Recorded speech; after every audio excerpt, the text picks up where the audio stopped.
Assalamu alaikum. My name is Rafi Husseini, and welcome back to Giving is Living. Today we have with us two guests, not one, but two guests who are my really good friends and co-workers, Brother Haris and Brother Mirza. How are you guys doing? Assalamu alaikum, Rafi. Alaikum salam, alhamdulillah. How are you doing? Good. What's going on, Mirza? Good. You guys want to just give a brief introduction, like your full names, where you guys from originally, just to get it started? Haris Qudsi, and I'm from Baltimore, the fourth best city in the world. MashaAllah, tabarakallah, as we know it. And I'm also, as Rafi mentioned, a major gifts officer at Helping Hand. And myself, I'm Mirza Krndic. I'm originally from Bosnia and came to the States in 98. I've been with Helping Hand for about a decade now. Funnily enough, I came to the U.S. as a refugee, and now I'm raising funds for refugees, so it's full circle, alhamdulillah. So, MashaAllah, that's awesome. That's awesome. One thing people got to know about Mirza's last name is that everyone kind of the first time, they always butcher that out. So how's it spelled? Pronounce again? Krndic? Krndic. No How do you spell it out? Whatsoever. Krndic. The only vowel is the I at the end. But it's not even pronounced.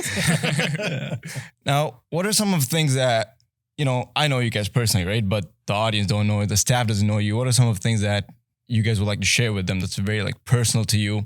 Not too personal, but something that you're comfortable sharing. Just so they see your perspective of what kind of person you are, other than just a helping hand worker. I guess I'll go first. You guys can do a coin toss. Yeah, coin toss. After precision. So for me, I actually, alhamdulillah, was able to study Islam. And, it was something that I spent 7 years studying. So I started in 2013. When I began to study, it was in Baltimore at the Islamic Society of Baltimore, where an Alamiya program had started. And it was for me, it was a big, big change in my life because I really didn't become very kind of connected to Deen until about 2011. And from there, it was, and it all comes from Allah subhanahu wa ta'ala. It was a huge, jump for me because I went from not being able to read Arabic and then, barely knowing how to pray to getting involved in the MSA, getting involved in my local masjid, being a part of things. And what ended up happening was that the time came where I kind of decided, I want to study Islam. I want to understand, even though I couldn't read Arabic at the time. And I had to go learn my qaida and do all that stuff. And then literally a few months after learning my qaida, I went to study in this Alamiya program. And I was very blessed to have teachers like Sheikh Yassin Sheikh, who was very patient with me and worked with me and really helped me. And I studied under him for 4 years. They had the program. Then he moved back to England and they had to close down the program, but they sponsored us to go wherever we wanted. So I went to Qalam Institute in Dallas and I spent another 3 years. So all told, I spent 7 years studying alhamdulillah, the Deen full time.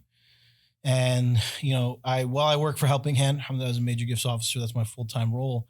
I also work part-time at the local masjid in my community, and I serve them nights and weekends. I do some programs, halaqat, tafsir, things like that, just to be able to give back to the community, to teach, and to be able to just teach people about Islam in a way that is familiar. Because I think the one thing that so many young people today especially see is that Islam is not relatable to them because it's not coming from someone who has their experience or who understands their experience. I grew up here. I went to high school, all my school here. I went to public school, and while things are very different now, obviously, it's just like I was on the football team. Like I was part of all these things that the kids today are. So, there's a lot of value and a lot of benefit that I've seen to be able to share that experience with some of these younger kids, and even like young professionals and connect with. It's a way to connect with them, and I think that group really gets left behind a lot. So I'm very blessed to be able to serve. Alhamdulillah. On to you, Mirza. For myself, it's similar to Haris's story, but almost a polar opposite at the same time. I started. Alhamdulillah, I was able to, study the Deen at an early age. My parents, they put me in Hifz school when I was 11 years old. And mashallah, I was able to finish Hifz al-Quran at the age of 13. which was like a huge thing in the community, in the Bosnian community. It was like the first Bosnian hafiz in all of America, or one of the first.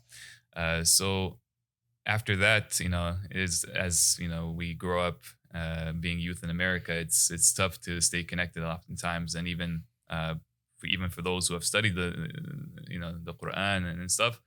If you don't stay on it, if you don't be consistent with it, it's tough to stay on that path. So kind of went off track a little bit growing up here in the States. But one of the things that brought me back to the Deen, and I thank Allah Subhanahu wa Taala for this, is this position, not this same position, but being with this organization, Helping Hand for Relief and Development, having a connection to the creation of Allah Subhanahu wa Taala. Helping them out in whatever way I can, assisting them in whatever way I can, and bringing that assistance to them has been a huge, turning point for my life, alhamdulillah. And to this day, I'm thankful to Allah Subhanahu wa Taala for bringing me to this organization. And to this day, alhamdulillah, I try to assist my local community as well, just like Haris does. In Atlanta, we have a local masjid in Lawrenceville, Georgia. That I help out at, I assist at, especially during the weekends and the whatnot. So, alhamdulillah, similar, but opposite at the same time. That's awesome, mashallah. I think I remember, correct me if I'm wrong, but like when it comes to like some of the younger employees in Helping Hand, you're one of the longest standing here, right? 8 years now? 9 years. 9 years. 9 years, wow. Going on 10, inshallah. This next year will be 10. So, mashallah, that's awesome. How'd you find about Helping Hand? Like, back then, because I think when they came from ICNA Relief, it was all one, and then it became Helping Hand in 2005, and then they were still growing out. I don't think they were as expanded throughout the US. So how did you know about the organization? How did you connect with it? Yeah, one of my close friends, he did an internship with Helping Hand, and he was planning to be with Helping Hand even after the internship, but he ended up moving to Canada. So he said, hey, there's this Muslim organization you can take a look at. It's they're doing a great job. So I was like, why not? I'll just send my resume in, see what happens. I did volunteer with Helping Hand before in the past, but I didn't really remember the name even, Helping Hand. But mashallah, I went in for the interview, and the same day, alhamdulillah, I got the position, and from that day on, didn't look back, mashallah. So alhamdulillah, one of the person who interviewed me was the father of one of my good friends, Yahya Saeed. Was Hafiz Amjad Saeed. He's still with the organization to this day. So alhamdulillah, that helped a little bit, just getting comfortable within the organization and whatnot. That's good. Alhamdulillah. What about you, Haris? How'd you get involved? So it was funny because I was serving the MSA at the time in 2011, I want to say. And what ended up happening, we were having a meeting, and this brother comes in. He's older. We were in this place called the Interfaith Center, and this brother comes in, and he's older, and he's like, hey, my name's Asif Khan. I'm the Helping Hand regional manager. I had no idea what he was talking about. He said like 7 words of which I didn't know. Helping Hand regional manager. So I was like, okay, cool, great. But he was like, I'd love to work with you guys and be a part of things. And for me, it wasn't like I kind of was like, oh yeah, sure, whatever. But Naveed, who I went to college with, he ended up kind of getting more involved, doing some volunteering and stuff. And that's how we came to know the organization much better. And our MSA did a fundraiser for Helping Hand, Night of Mercy. And, so it was really kind of getting started that way. And I got involved in ICNA Relief first. I started working for them, worked for them for several years. And then I had left ICNA Relief, and I was kind of working on, at a masjid, just helping out with some things. But an opportunity came up to serve and work with Helping Hand. And, alhamdulillah, I just prayed istikhara, thought about it, spoke to some of my mentors and took position. And alhamdulillah, I'm here today. A good friend also, Qasim, he was, pushing me as well, saying, you'd be a good fit. You'd help out the organization a lot. So it all kind of just came together for me. Alhamdulillah, that's awesome. And that's like very similar to a lot of our stories, is that I think it's like more like the organization finds you rather than you finding the organization. I mean, it's like you don't know where you're gonna work, and suddenly you're working at a helping hand that you never heard about before. So it's funny. I mean, I was working at AutoZone for a week, right? I just took the position, and I was, when I got the text, I was actually in the warehouse, putting up auto parts. It was something that I had no passion for whatsoever. I don't think anybody has passion for putting up auto parts in the warehouse. But so I was doing that, and I got the text from Nihad, who was the intern at Helping Hand, and I did the interview and literally took the job and just quit my job at AutoZone after a week of working there. I didn't even take my first paycheck from AutoZone or anything. I was just like, whatever, just keep it, keep your $80. I mean, I think that's one of the nice things is like we see that there's a lot of a family kind of vibe in the organization, so it's like if you think about it in terms of like family, somebody says, "Oh, I know this person." Yeah. It's taken very seriously. It's not like just a small thing that, "Oh, I know this person." It's like, "Oh, okay, well then they're part of, we're happy to have them and have them be involved and things like that." Having that relationship and connection, it really opens the door for a lot of people. Absolutely. And I think one of the cool things about Helping Hands, especially the people who were hired like pre-COVID or like, in the past 5 years, everyone's come through like different roles, different positions, as like where they are right now. And today's 2022, right? We're in September. So any one of you can start. Like, what did you guys do first? How did you end up in the major gifts role right now? I can start, I guess. I mean, I started off as an in-kind assistant. Shout out to in-kind. All my Helping Hand fellows know what I'm talking about. But it was definitely it was mashallah. It was very low. Like at that time when I joined, it was right after Ramadan. So anybody who works with any Muslim organization knows that during Ramadan, that's like the hot season. So I got in at a good time just to kind of get acclimated. And at the time I was still, I was finishing up college. So that, I was able to, do my studies at the office and whatnot, and still, do my job at Helping Hand. So working as an in-kind assistant, I did that for a number of years, I believe a couple of years, and then moved up to assistant regional manager. Mind you, I was fresh out of high school at the time, and circumstances in life. Is it assistant to the region manager? For those of you who don't know, that's a reference from The Office. Somebody else might say assistant too, but we'll roll with assistant regional manager. But coming out of high school is I was kind of forced to take a job because of circumstances in life.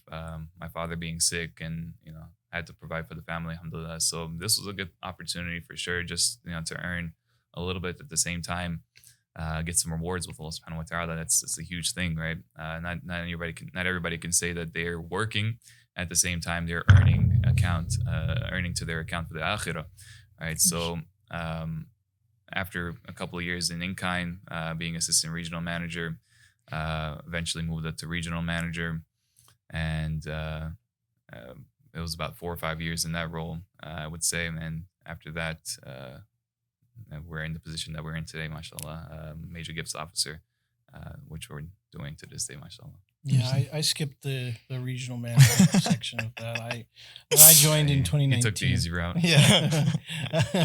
I just called in all the favors, He's like, what's the easiest job in the organization? Put me in there. No, I joined as an assistant regional manager, not two. And, I was working in that role for, I want to say about a year. Well, originally when I joined, I was hoping to potentially move into something like youth empowerment or something like that, and I really just wanted to get my foot in the door, so to speak. And so then COVID happened and everything kind of went crazy. But, I was working in my position for about a year and a half or so in Dallas, where I was also studying. And the thing is that I wanted to move back to Baltimore, because obviously it's one of the best cities in the world, mashallah. And beyond that, my father's there and he's getting older. I wanted to be able to be near him, to take care of him, help out how I could. And so I reached out to, some of the leadership. I spoke to Brother Javed, the CEO, And alhamdulillah, the nice thing was they were very understanding, and they worked with me to help me to move into a role that I could do that. And so I became the fundraising coordinator, working under Brother Qasim. That was probably more of an assistant too situation. Like a secretary too. Almost, yeah. Every time he had some work that he didn't want to do, he'd be like, "Yeah, I need this taken care of." Shout out Qasim. Yeah, who's also still my For boss. example, Zoom presentations. Yeah. Well, anytime anything needed proofreading, he'd be like, "Hey, does this look okay?" And I'd be like pointing out 7 English grammar errors, So, I worked under him for several months, and then we started the major gifts, all division, and he asked me to join him there in that division, and that's where I got to today. Alhamdulillah. I mean, as you guys can realize, that Helping Hand is a organization of opportunities for most of us, even myself, right? We came through a different role. Every year was new year for us. We didn't know what we're gonna do in terms of like, okay, this organization is growing, it's gonna change. And now we're in this major gifts role. Maybe 5 years from now, we might be in something else. We don't know that. So I think it's just about like taking it one step at a time, keeping the flow going, and just like being with the organization as it grows. So that's awesome for both of you guys and myself. Yeah, just from a personal experience. I mean, being with Helping Hand for, almost close to a decade, like I mentioned, just seeing, I was looking, it was earlier this year. I was looking at some of the flyers, and I still keep some physical copies. I'm a hoarder. Semi. It's not too bad, but sentiments. Every real hoarder says stuff. He picks up all those flyers that people only sentimental. Now, he picks up all those flyers that people threw away when he handed it to them. Nothing goes to waste. Every real hoarder says it's not too bad. So I was looking at some flyers from 2013, and it was just like I was like, man, the font that we use, and just the pictures and graphics that we use, and mashallah, our marketing department today is just I don't know, leaps and bounds. It's not even in the same building as it was 10 years ago. I can imagine, it's still a young organization, mashallah, as Rafi mentioned, 2005. That's when the organization started as Helping Hand for Relief and Development. But being in such a young organization, it's a blessing just to see it grow, and to where it is today. And I'm excited to see where it goes in the future, inshallah. There's definitely a lot of also, just a lot of, I'll say working for a company organization. Mirza talked about, getting that benefit of the reward for the akhirah. I think one of the interesting things is like, it's almost like a fringe benefit, but it's actually the main benefit is you're in the service of orphans, right? And I remember Mufti Kamani, one of my teachers from Qalam Institute, he mentioned, that when somebody takes care of orphans, Allah takes care of that person. And that's always resonated with me because you see it in your life. You see it, kind of happen in ways you don't really understand, where like, you're sitting there and you're like, man, how am I going to take care of this and pay for this? Or how am I going to, and then all of a sudden something happens, something comes around that allows you to be able to take care of those things, and that's just the barakah that comes from being able to serve those in need. Because Allah takes care of those who take care of those in need. So. Absolutely. And I think me personally, I've had so many people come up to me, right? And I feel bad for this because when they ask me or tell me stuff like, hey, where do you work? I'm like, for Helping Hand, what do you do? I'm like, this is what I do. Like, oh, can we do something like that? Like what's more better than like you're getting a paycheck and you're doing something that's like for the greater good, like, it's like, can we do something like older people who are like probably in like 60, 70, like close to retiring? I'm like, dude, just live your life, man. Just like, and one thing I tell people that, again, not to say that we're privileged or we're like an exception, but like you don't find a lot of people that will do this work willingly. It's like absolutely difficult to find someone that's okay. You know what? I'm gonna do this for the rest of my life, 5 years, 6 years throughout. And people are like, maybe they'll come for internships, part time, whatever. The fact that some of us are, most of us actually, like what are we, like 100 something plus in the organization, are still here. It's a blessing, alhamdulillah. You see that in a lot of people, and I think it's a mindset really. And one of my favorite things. And I feel so, you feel so inspired by people who, when they give a donation, when we're major gifts officers, so we speak to our donors who are looking to make a more outsized impact. And, what I always find so inspiring is some of them, we work on something, we say, okay, you can sponsor a school or do this. And then they give this large donation, $15,000, $20,000, $25,000. And they're like, thank you for the opportunity. And it's like, that's very inspiring because it's, they're recognizing that this is an opportunity for them. Sure. So many people go into charity thinking, oh, I'm doing this person a favor. The reality is that they're the test for us, for those of us who have means, who have things in life that are really, that we're so blessed to have. The people who don't have as much are the test for us. And we have to be able to answer that call, you know, and we have to be able to respond to that. And seeing people who are like, thank you for the opportunity. It really gives you a lot of hope, and a lot of inspiration that people really do have the right idea of what's, what they're doing in this situation.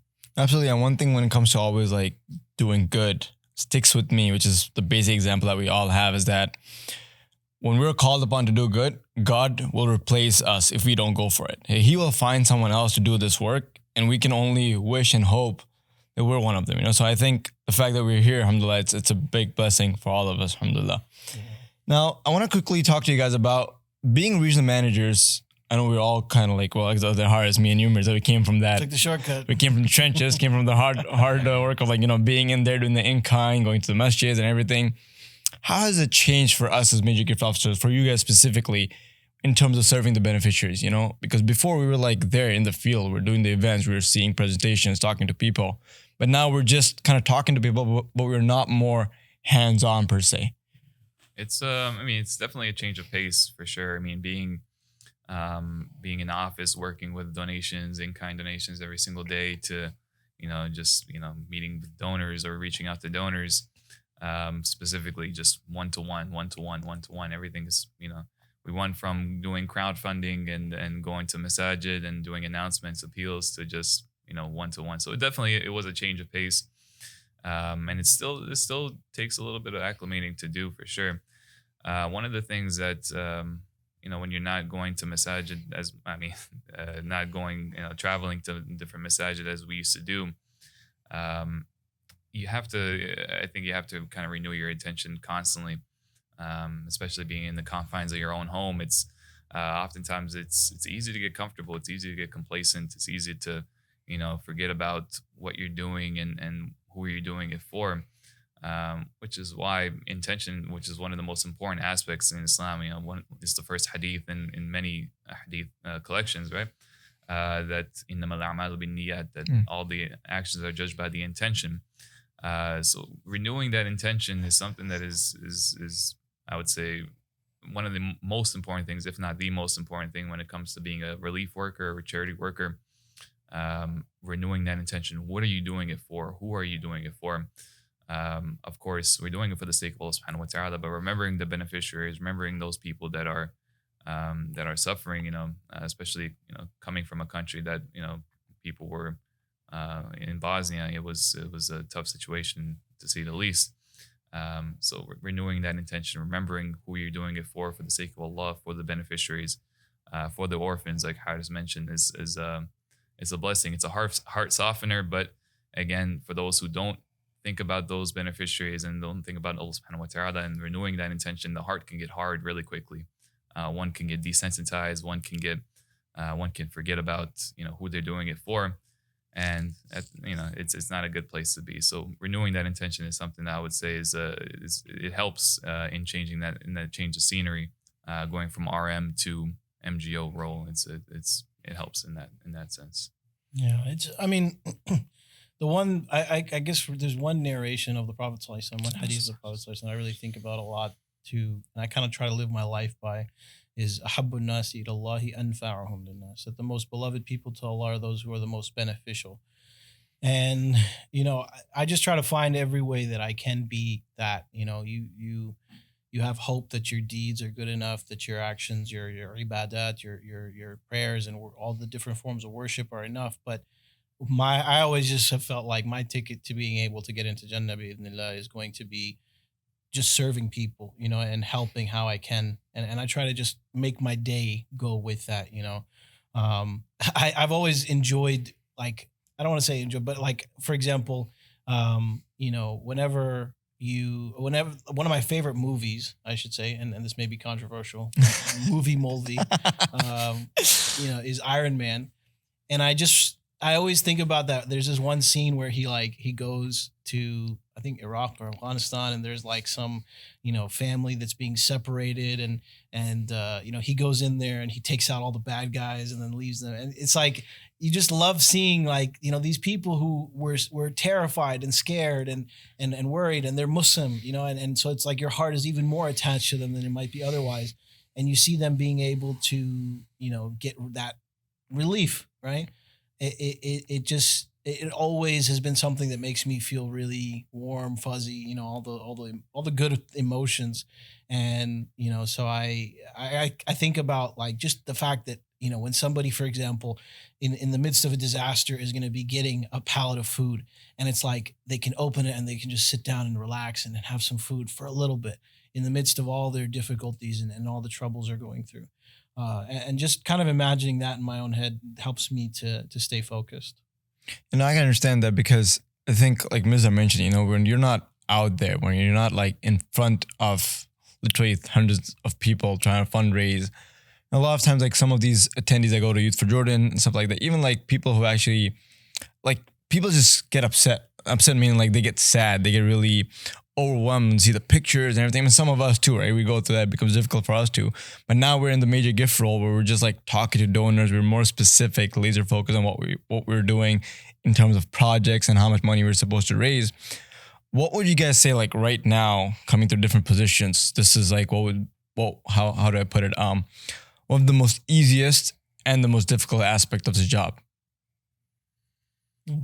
I mean, the easiest part is that you're earning in this life and for the next life. That's, you know, at bottom line, that's one of the most amazing things about working with a Muslim organization is just that. My wife, she works with Co-op. It's as a project manager, you know, and it's not, you know, nobody's, again, like I mentioned about auto parts in a warehouse. Nobody's passionate about, you know, working for a financial service organization, you know, earning or helping out, you know, the CEO to help to earn a bigger paycheck. But she was watching. She's at the annual staff meeting with us today, and she was watching us pray and everything like that. And she was saying, like, how amazing is that you guys, you know, mashallah, you're professional, you're having meetings and everything like that, but you don't forget about prayer in jama'ah.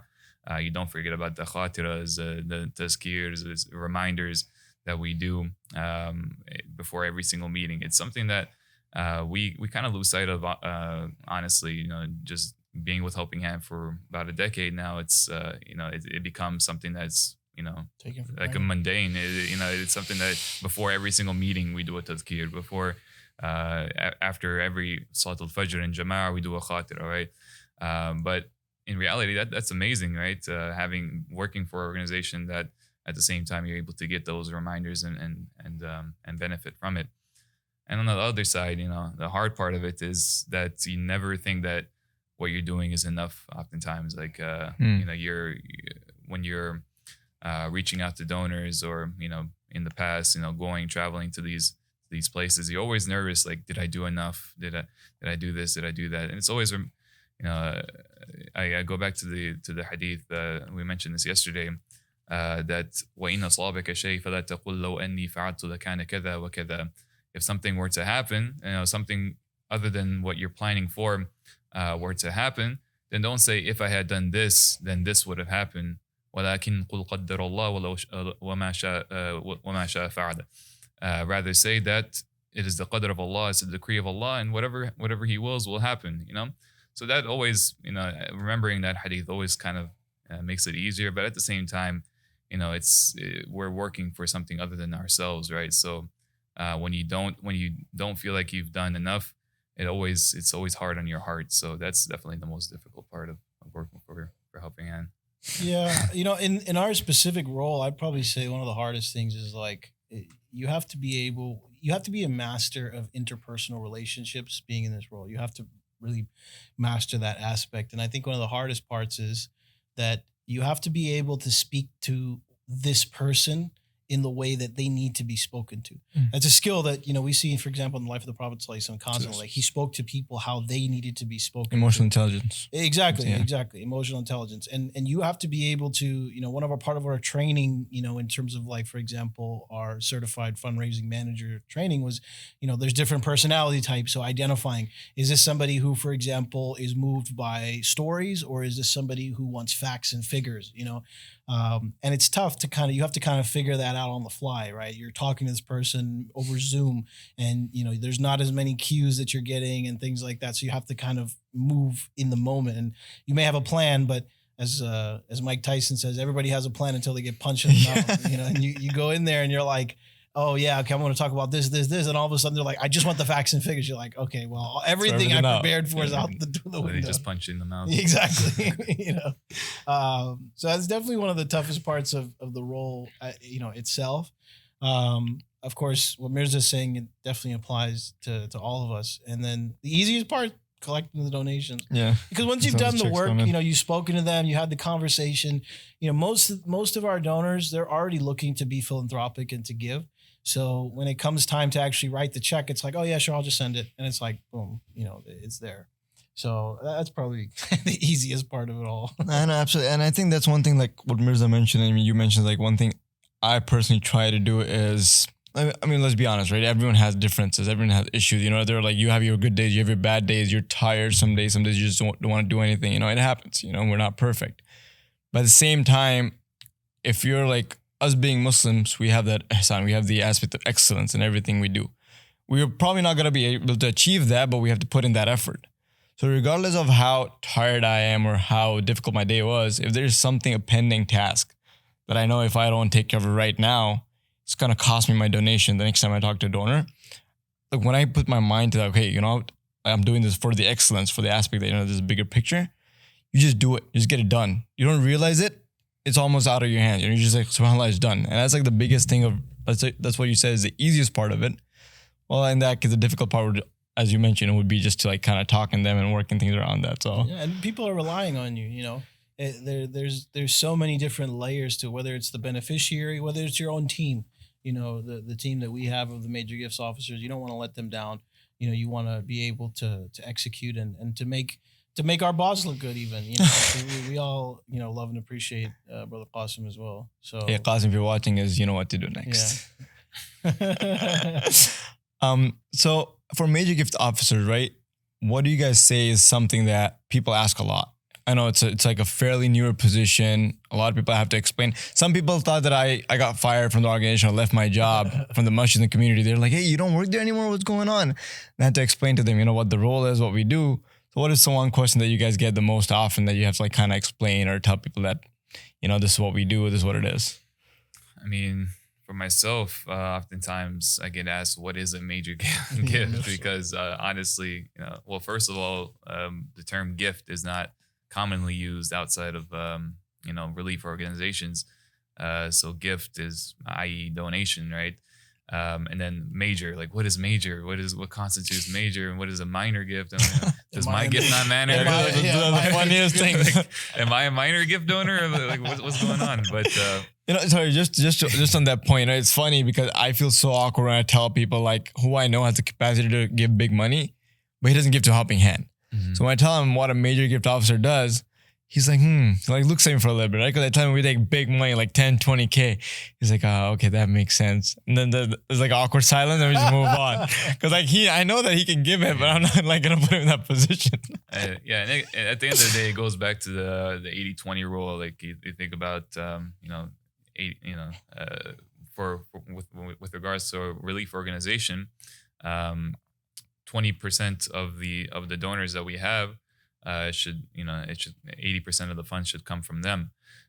So it's definitely, it goes without saying that it's an important task, and we shouldn't take that lightly for sure.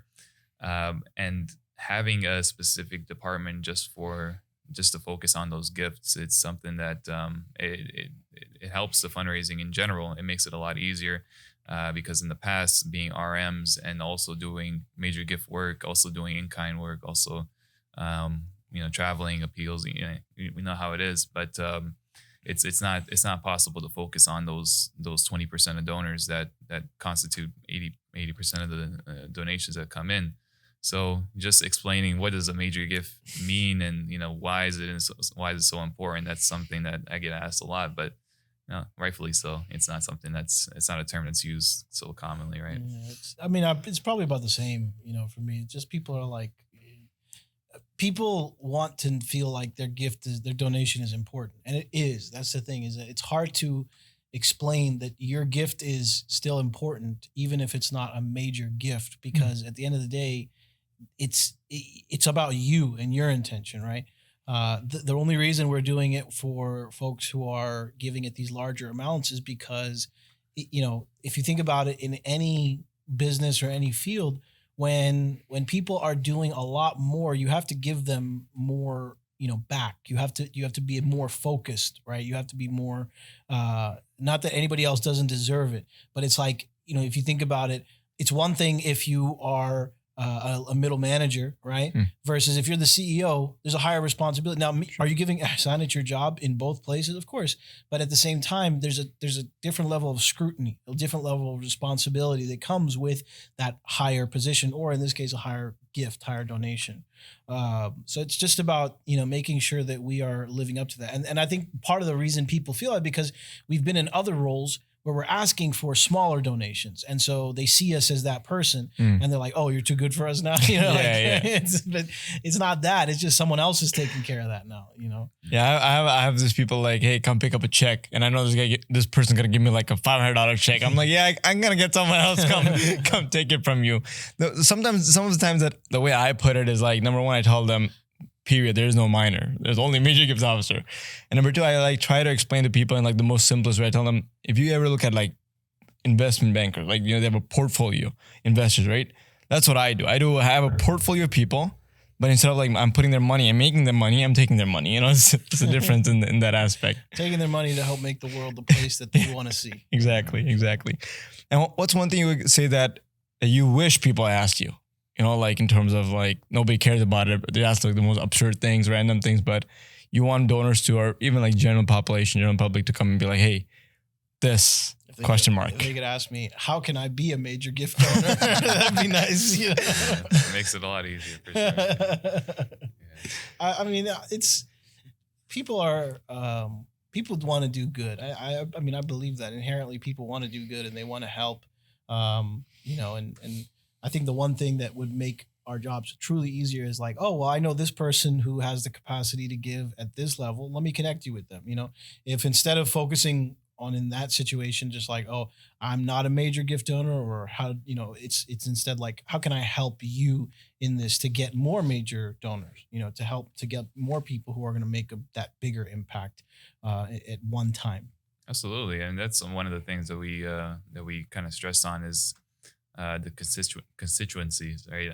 Who do you know, and who is the best person to reach out to this person, right? So, just because you're not a major gift donor doesn't mean that you can't support majorly, right? You can't support in a major way, which is, everybody knows somebody who's able to make a huge impact, right? Make a huge gift that will be life changing for a lot of people. It's just about reaching out to that person within X organization, so that you're able to, X organization meaning Helping Hand for Relief and Development, reach out to that person, and see, because you can make a major impact, even though you may be a college student, or you may be just fresh out of college paying off student loan debts or whatever it may be. That's something that's anybody can do. That anybody can connect somebody else with somebody, and it's not just connecting two people together, rather it's connecting two people together for the sake of Allah subhanahu wa ta'ala, and at the end of the day helping somebody else, or helping a large group of people. That's something that it can make our jobs a lot easier, and also make their lives a lot easier as well. Absolutely. So jokes apart, if you're actually thinking to donate, we don't necessarily turn down people. We don't turn down anyone. Whether you're a $1 giver or a $10,000 giver, you can come to any of us if you ever see us anywhere. So we're not gonna be like, you're not on our level. We don't do that. So definitely, that's something that we it's well rooted in our foundations of being in an organization that no donation is small, no act of kindness is small. So we just mentioned about like how you explain what an NGO is to the donor or the people, and they understand what it is.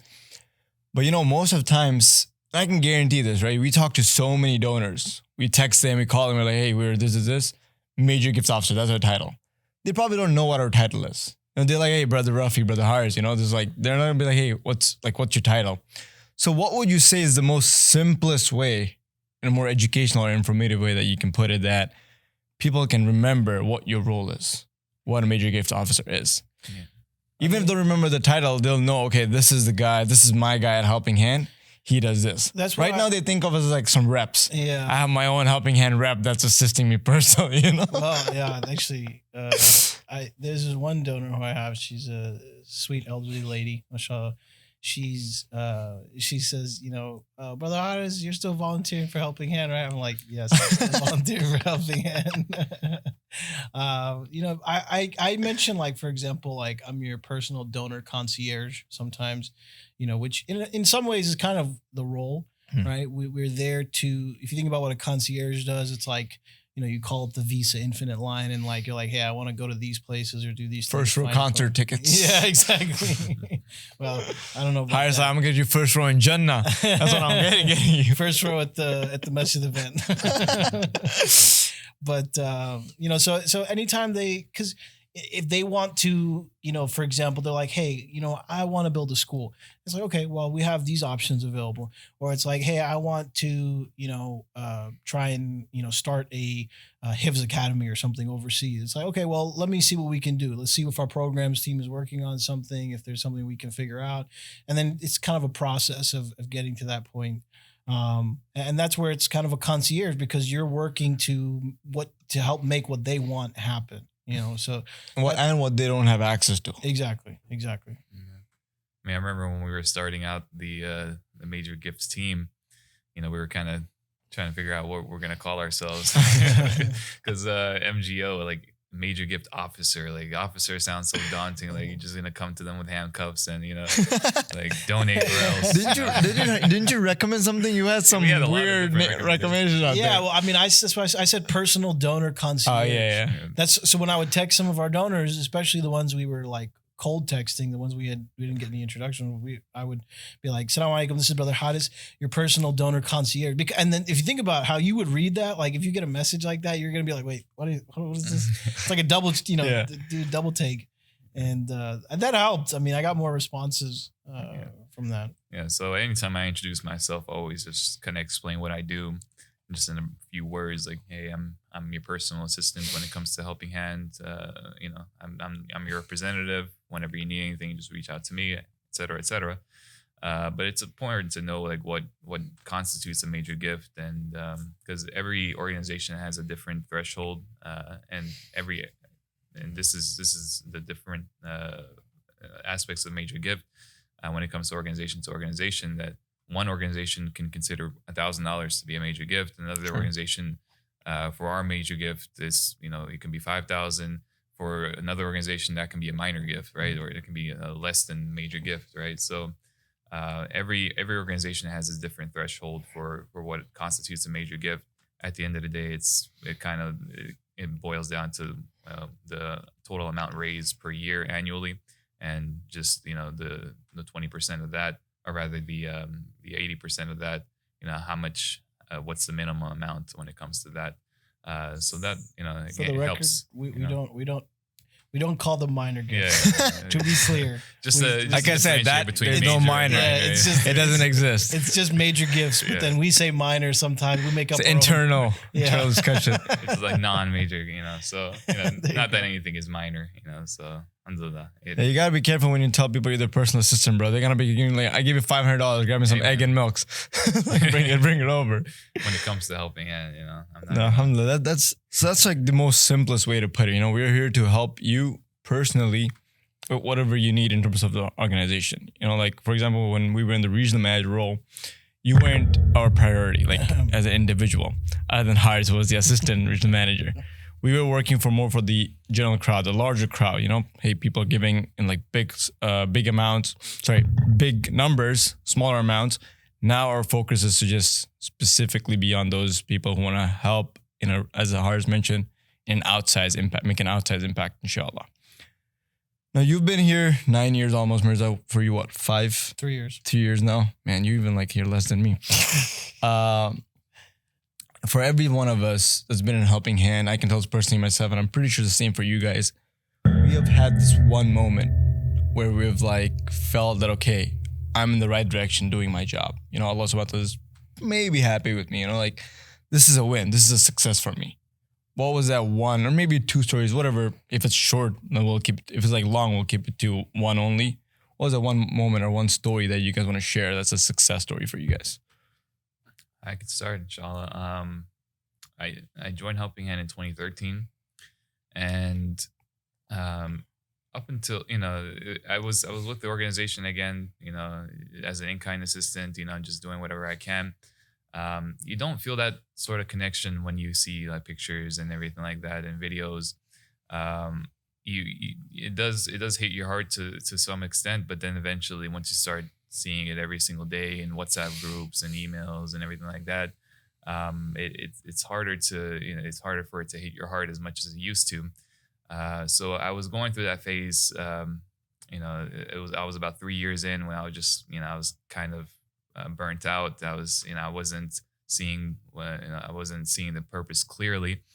And at that point in 2016, I got the call to that we were going to Jordan on a youth trip with Sheikh Umar Suleiman as the mentor, and I was one of the mentors on that trip as well for Helping Hand.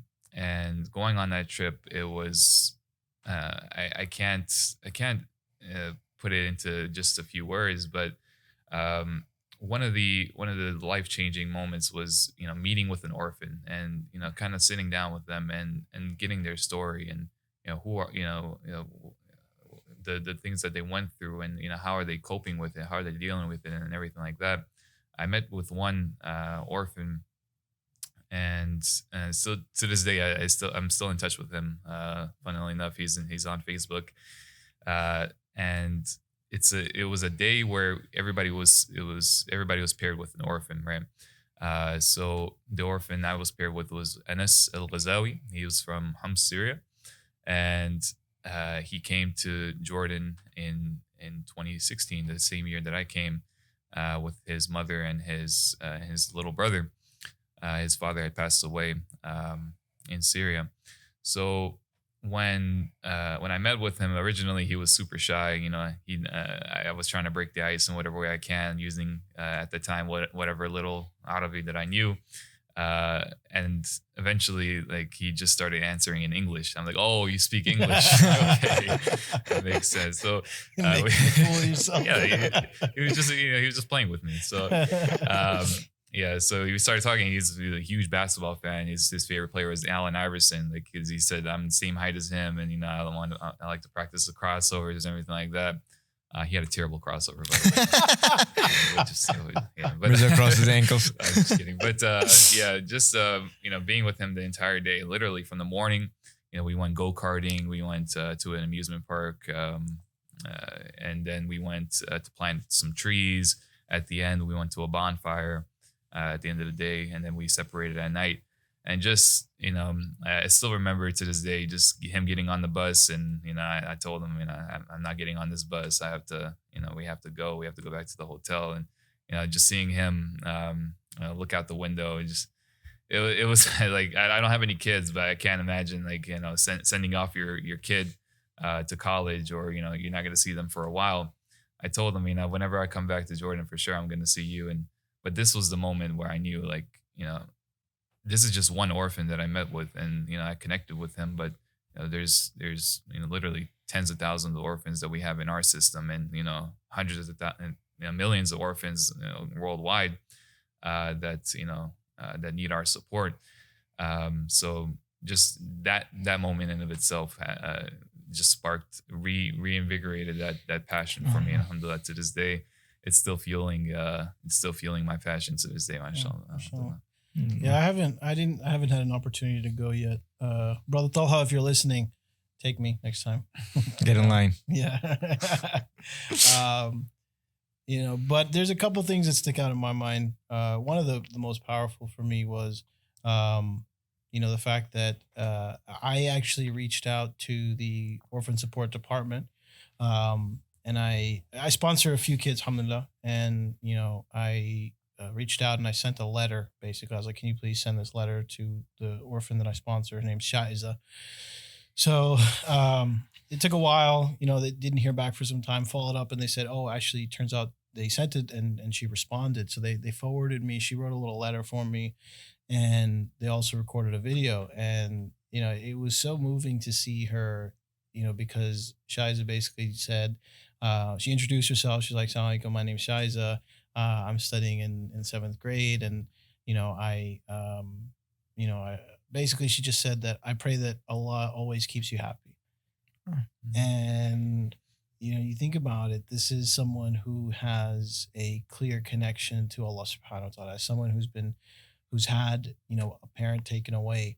And I'm not sure a lot of people know this, but Islamically, an individual is considered a orphan if their father has passed.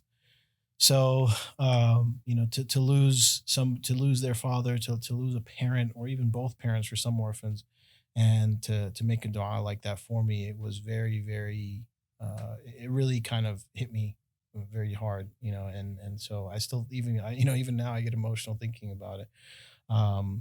And there was one other story, which isn't mine. It's actually Sheikh Yasser Birjas's. It's probably a famous one in Helping Hand. They talk about where he sponsored an orphan for several years. And this young boy went and he memorized the Quran, became a hafiz. And then he actually started his own institute to teach other kids to memorize the Quran. And if you think about it, it's like this amazing sadaqah jariyah. Like, what would you give? How much would you pay to be given that kind of sadaqah jariyah? Sure. And if you are not willing to pay $30 a month for something like that, there's something wrong with you. No offense to anybody, but like to be given an opportunity like that and to have this sadaqah jariyah that will speak for you for literally for generations. Where kids who learned will teach other kids who teach other kids, and you stand in front of Allah with your book of deeds and you have things that you've never done and you ask Allah, like, where did this come from? It's because of this, what you did. That's like hitting the jackpot. And that's where there's such an opportunity for these children, because if they're not taken care of, what's going to happen? But every good that they do because you help to put food on the table and keep them in school, everything good that they do will be yours as well. Absolutely. And for the audience listening, like, this is just one of the many beautiful, beautiful moments that you are able to create for those orphans. None of the stories are for Mirza or Haris. Like, it's not about, how they were able to connect or how they were able to get a response from the orphans. It's more what they're being able to provide to the orphans through the money that you're helping us with. So please keep supporting Helping Hand. As you can see, the work that we are doing, it is very crucial in today's day and age. Especially, I think everyone can afford a $30 a month. What do we put that, like a $5 coffee a day kind of deal? So what kind of coffee you're drinking? No, that's the one at this hotel. Yeah. I just cut that out, Jamal. No, definitely. Thank you so much for sharing that story. Now, before we wrap it up, I wanted to get some thoughts on you guys. What are like your role models or some example that you say that when it comes to humanitarian work, or someone that you look up to? I know we're all going to say Prophet Muhammad, that's our basic, of course, there's nothing that beats it. But like, there's also like, for me, it might be my dad, for some people, it might be their mom. Like, there's something that really see that you can look up to, or you're like, okay, you know what? This person's doing really good. For myself, I like to stay, fit, and I watch a lot of sports. Yeah, he's a jiu-jitsu wrestler, so don't mess with him. And if he ever comes to you for asking donations, you better give it quietly, otherwise you're on the ground on the mat. Rear naked chokehold. So Why is it called naked? for the kids they call it lion killer. For the adults, when it's called a rear naked. Makes me uncomfortable every time I hear it. I was like, I got my coat on though. But one of my favorite athletes is obviously the Muslim athlete, one of the most famous Muslim athletes and athletes in general, Muhammad Ali. Recently, 5 years ago or so, passed away. Rahimahullah. He said that the rent that you pay in this world is your service to humanity. And that quote always just sticks to me. Like I always think about that. Like anytime I see his face, literally I think about that quote. It's weird, but because of all the things that he's done and all the championships and all the huge fights that he's had. Just one quote it always sticks with me is the rent that you pay in this worldly life is your service to humanity. So that's somebody that's obviously outside of the Prophet Muhammad sallallahu alaihi wasallam, who is uswatun hasana. Muhammad Ali is one of my role models when it comes to serving the population, serving humanity. Mashallah. Yeah, I mean it's funny because this answer is gonna sound funny because the person is someone we all know, but it actually for me probably would be Naveed. As funny as it sounds, brother Naveed Ahmed. The Sadaqah Jariyah train guy. Yeah, Sadaqah Jariyah, true. And not to gas him up too much, but he is somebody. Literally, Ramadan, he drove like 9,000 miles. And he's constantly, putting in so much time and effort to continue to serve and collect donations. And he works in a regional role, right? Sure. But it's always been something that I've kind of looked at and said, like, man, that's like this guy. There's something about him. Yeah. Mashallah. And as crazy as he is. As crazy as he is. You gotta be different. We gotta balance. Yeah, we gotta balance. You gotta be a notch crazy to do that level of mashallah. Yeah, but he really puts in his heart and soul into this work, and like I said, he's not sitting in at home and doing it. He's going to the office. He's collecting in kind. He's organizing these things. He's driving from Maryland to West Virginia to Pennsylvania to Jersey. Like he just goes all around and just is constantly. That I think it was like the movie, and it's like ABS, right? Always be selling. Like that's Naveed, but it's not selling. He's always promoting helping hand projects, programs. So as I know, it's not like it's kind of a funny answer, but I do feel like when I see the work that he puts in and the effort and then the passion that he has for it, it is always inspiring to me. No, that's a very interesting answer because not to discredit your answer, Mirza, but like when it comes to humanity, everyone goes like, oh, who's the biggest, most famous person I can look up to, Yeah. In reality, it doesn't need to be that. It's literally could be your best friend, your sister, your brother. Like it's anyone that you pick as a role model. So it's really that's important more than like who is out there in the public. That's the biggest thing. Now, one thing I want you guys to leave the audience with is what is your favorite project? Both of you. I hope you both don't say OSP. We need more projects out there. So what is one of your favorite projects that you would recommend the audience to support, or like if they want to just look into Helping Hand, look at this project first? Well, I will say OSP, Orphan Support Program, but I'll also give something else. In the Skills Development and Livelihood Program. That was a program that we worked on in the Dallas area for one of our annual fundraisers. And I really began to appreciate what it could do for people, because the idea behind it is that, it allows people to get vocational skills that they can go out and earn with. They can use to earn for them and their families. And the gist of the Skills Development and Livelihood Program is that people will come in, they'll take classes at the Skills Development Center. Those classes could be in, computer architecture and design. It could be in, something else related to computers, computer science, or other kind of tech stuff. It could be in sewing. It could be in embroidery, and we have so many success stories of individuals who, for example, went into that, They learned some new skills. They were able to either get jobs or even start their own businesses. One sister in Jordan, I believe, she took the sewing and embroidery course, and she now works for IKEA. And she embroiders and sews things for them. One sister started her own shop where she, again, sewing and embroidering. And there's so many success stories, alhamdulillah, from this program. But it really is, Sadaqa Jariyah. And we were using the quote, which is, still valid, is that, if you give a man a fish, feed him for a day, right? Or a woman, for the record, or a woman. But if you teach this person how to fish, you feed them for the rest of their lives. Yeah. And that's where we're trying to develop and build these skills so that they can not just, get some help. Oh yeah. Okay. And then go off and continue to have to go and do day labor work and break their backs. But now they can actually go do something. And that helps to break generational poverty. It ends that cycle of poverty, because now if they're making a decent middle class, even lower middle class living, that's still better than being in poverty. Sure. And that allows their kids to go to school, not have to go to work. It allows those kids to then grow up and to get high paying jobs, and so I think that's a really, really excellent program, and we're really working to develop it more. Very excited. Sheikh Jassi, shout out to Sheikh Jassi for all the work he's doing.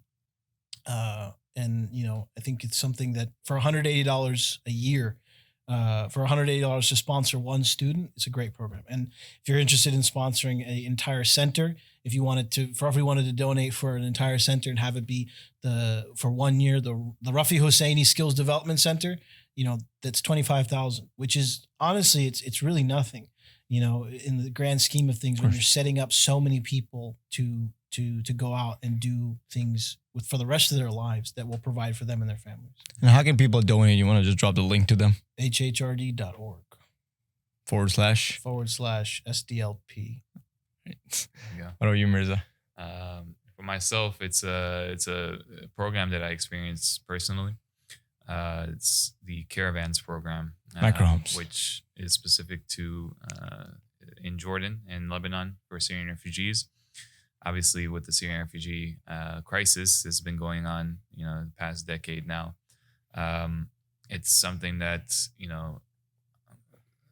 over a million live in Jordan as of right now, still to this day, and 1.6, I believe, 1.6 million, and they are living in places that you and I we wouldn't be able to survive. I know. The three of us, we wouldn't be able to survive for a few hours. But subhanAllah, these people, they were living in these tents that, in those places in Mafraq, Jordan, it actually snows. Like, it snows in that area. Like, it's not just a desert where it's hot and maybe a little bit cold at night. No, it snows in the winter. So the snow, it collapses their tents. And they lose everything, just from a snowfall, subhanAllah. So this program of Caravans of Hope, it provides to them a trailer home, and to you and I, it's a 2-bedroom home, kitchen, running water, alhamdulillah.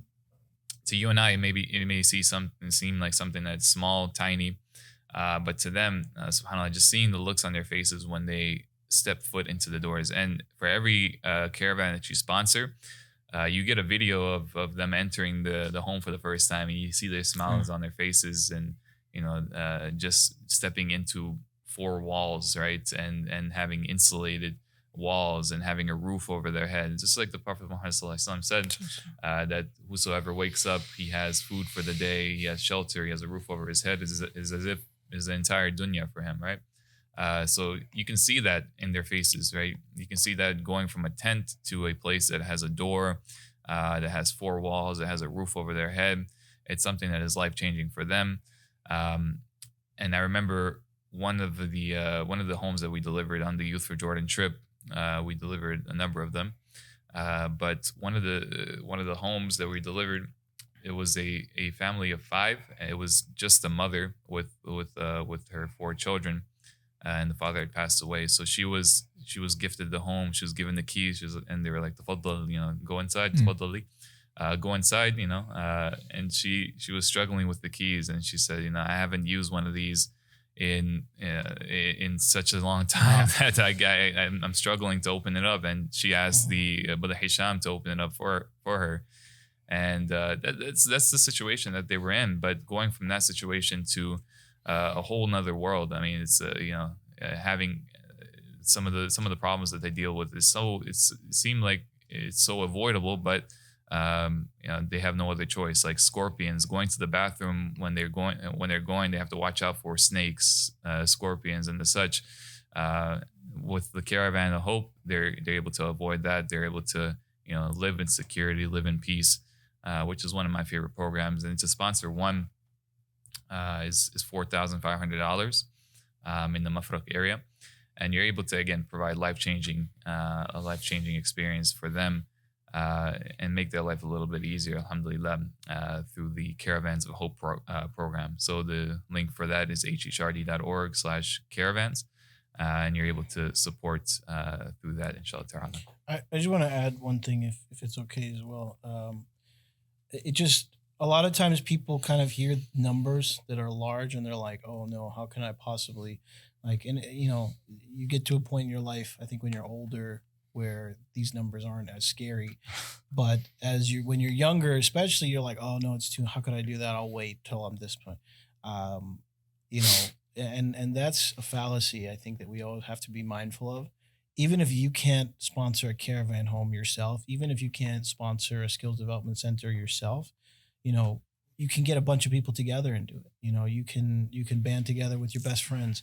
Everybody gives, $1,000. Everybody gives, $500, whatever it might be. And we have to get out of this mindset. It's like, I'm not rich enough yet. There's a narration of the Prophet, not the Prophet, of Abdullah ibn Amr ibn al-As, who is a great companion of the Prophet. And when he was in Egypt, after the death of the Prophet, he had, he was giving out certain spoils of war and the like. And this one guy came and he was complaining. He said, you're only giving it to, certain people. And he's like, why didn't I get any? So Abdullah ibn Amr, he knew that this man was someone who, wasn't very needy, but at the same time, he knew that this person had something. So he asked him a question. He said, "Alaka imra'atun ta'wi ilayk?" Are you married? And he says, yeah. He said, "Alaka maskun?" Do you have a home? Do you have a place where you reside? And he said, yeah, of course. So he said, فَأَنْتَ مِنَ الْأَغْنِيَاءِ? You're from the wealthy then. Just those two things. But then it goes further, right? He says that the man, he's kind of proud now. He's like, oh yeah, I have a house. I'm married. And he says, oh, by the way, I also have some servants too, people who kind of take care of things. And he says, فَأَنْتَ مِنَ الْمُلُوكِ? Then you're from the kings, right? You are from the kings. And we think, oh, I don't have servants. You have a dishwasher, right? You have, you have a laundry machine, right? There's so many things in our lives that we just take, oh, it's, the robot vacuum, it does the pickup stuff and whatever. And that's your akhdam, right? That's your servants.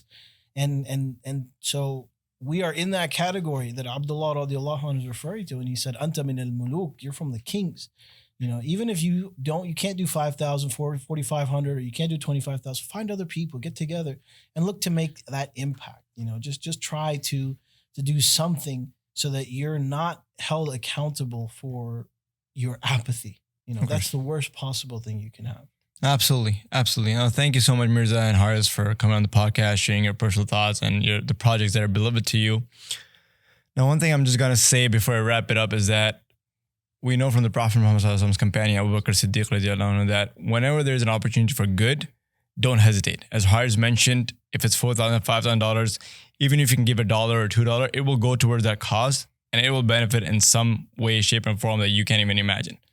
And number two, if you're never in a position of receiving, and inshallah, Allah subhanahu wa ta'ala doesn't put anyone in that position of poverty and receiving, you absolutely have to be in the position of giving. There is no question for you, whether it's Helping Hand, whether it's any organization in masjid, whether you give preferably Helping Hand, because, please do what you can. If you want to know more about Helping Hand, www.hhrd.org. Thank you so much for tuning in. Assalamu alaikum. We'll see you next time.